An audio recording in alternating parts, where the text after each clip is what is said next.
After this now ability for people to come over to here, not being the people that started this America,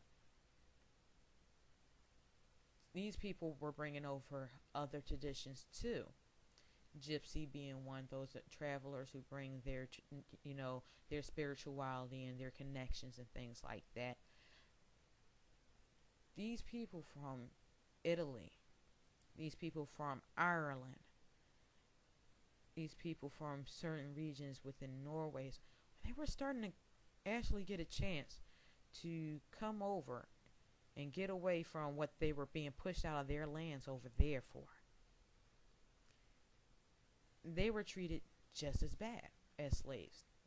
They weren't called, it wasn't called slavery, but these people, when they came over, were raped, beaten, and made to do labor for for about as much money as your let's just say if you were working at 5 cents an hour for your work, when somebody else is getting paid $1.50 an hour, you can see the big differential in percentage how they treated these people. They gave them derogatory names, whereas they used the N word for Africans. They use words like Dago for the Italians, Mix for the Irish. We're going to go on the start of World War One, because Europe had already established the Bavarian Illuminati. They're just working on their rebuilding of Solomon's Temple, or whatever you want to call it, the ability to build the whole country, the Mesopotamia, the Utopia, whatever you want to consider this Zion and everything. They wanted to create it where it can be untampered with. So the fluctuation can go as time go on, and every situation that's supposed to happen can happen without anybody tampering with it. And whatever they can tell people to believe, will believe because of their loyalty to their area and their customs and their traditions. So in Austria, you had this guy that was the Archduke called Ferdinand. Was it Franz Ferdinand? He actually didn't have pure royal blood. So his wife, and you're going to notice in a lot, is always the woman's bloodline that makes these people and these events come out. But his wife's bloodline was purely royal.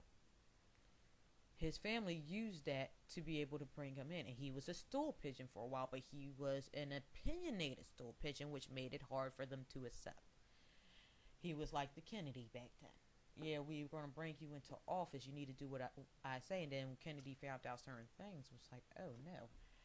But this guy was so opinionated in making all races equal, all people equal. He got assassinated, which started World War One. After World War One, we thought shit was over. Then all of a sudden, we have a decline of all funds. Stock markets go down. People lose everything. Now, this brings a lot more patriotism when we're at that type of need and that type of end, because we need our country to provide for us, to be our hero again, to bring us to our higher being again, because that's what we learned to do.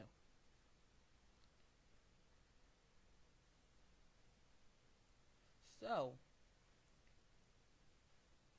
when World War II started, we had full backing of our American citizens. We're coming out of such a depression that brought people to their knees.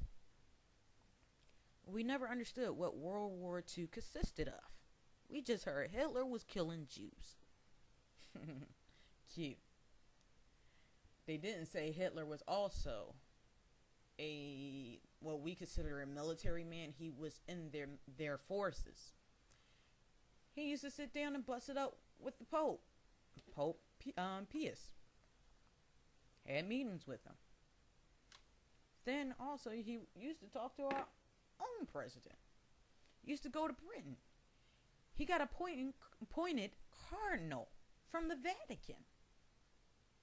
So you got a man able to get all these accolades from people who now say he wasn't shit. They gave him his throne. The only problem is when that's why they have a vice president over the United States. You cannot give one man that much power. You have to be able to mediate his decisions and make sure they fit your purpose. He started doing what he was meant to do. Knocked off Austria. Germany loved him. Going to Belgium. France was being taken over. Oh, basically, we hitting the motherfuckers we really don't like. Fine. Go ahead. But Poland was very defenseless. And if he was to hit Poland, that'll look bad on our side. Do not touch Poland. However the fuck you do, stay away from them little the little countries that we really don't give a fuck about. Just do the damage that we need to be done within these areas.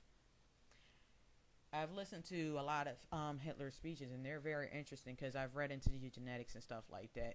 But I also understand the Illuminati basis on bloodlines and stuff like that, and how even it came to strong ancestral behaviors to keep the bloodlines pure within Egypt, within also parts of Rome, Britain, within Russia. People were related. The whole royalty was completely related within itself. To be able not to have anybody else's DNA influence their great kingdom, their great godship, that's what they called it.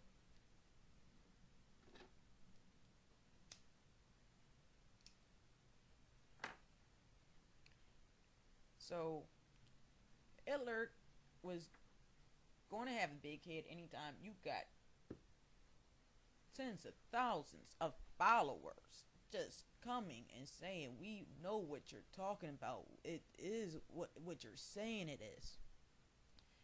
When they found the blonde-haired mummies in the Canary Islands, they found blonde-haired mummies in Asia to prove that Caucasus people within a 3,000 or more period span also have traveled or have been in lands that are not native to them.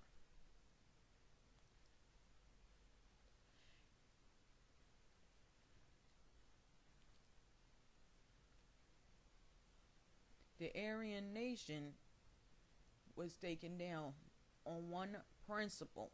It wasn't to save the Jews. They didn't give a fuck about them. I hate to say it like that, but it's so true. It's a damn shame to, but they didn't give a fuck about the Jews.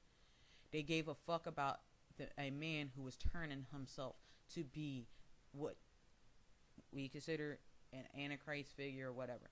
A being to be a one world leader. He was becoming that powerful. So that's why he had to be stopped. Because the dynasty was not meant to be in Europe no more. It was meant to be from the West.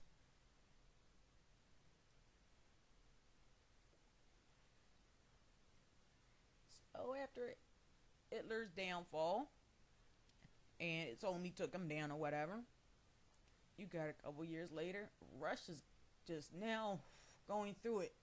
Communists against uncommunist people. Everybody's just like, look, we can't deal with each other no more. We need to break this shit the fuck up. They do it in a way where they don't use any type of artillery. So they had shitload of artillery left to take it. We go and invite ourselves into the Cold War to help break down this unit of Russia and take the weapons and their power with their weapons. And we distribute their weapons and make treaties with countries behind Americans' backs with people they called And this person had been around even during Hitler, and he was a official that was also associated with our own president and with Britain, and he was called the Great Matif. This man, a self-proclaimed Muslim man, because he did not really practice true Islam. His whole opinion was actually to get rid of the Muslims, to assist getting rid of the people of the Arabic nations.